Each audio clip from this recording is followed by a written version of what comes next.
Ben kime yansam, kime ağlasam, Urfa'ya mı yansam, Diyarbakır'a mı ağlasam? Şaşırdım kaldım. Maraş yıkık, Hatay viran, Adıyaman yaralı, Malatya çaresiz, Adana yetim, Antep öksüz. Ülkemin dört bir yanında yas var. Yetim yavrular, yaralı eşler, ağıt yakan analar, gözyaşlı babalar var. Of, of.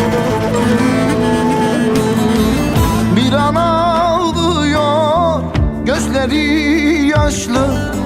Sordum nereli sen, dedi Maraşlı. Yıkılmış ocağı, tarumar barkı, enkazın dibinde bir canı saklı. Toprağın dibinde evladı saklı.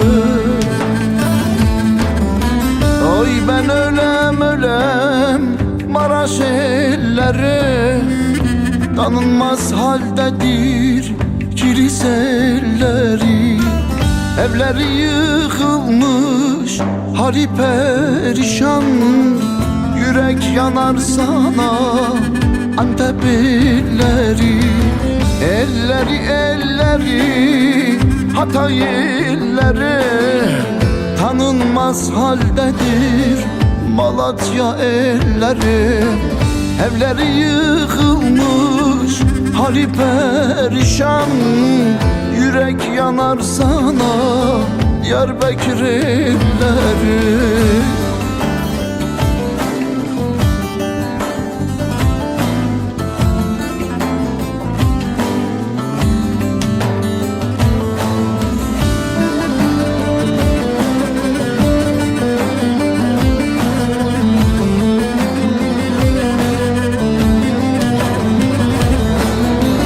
Kırılmış kanadı, naçardır halı.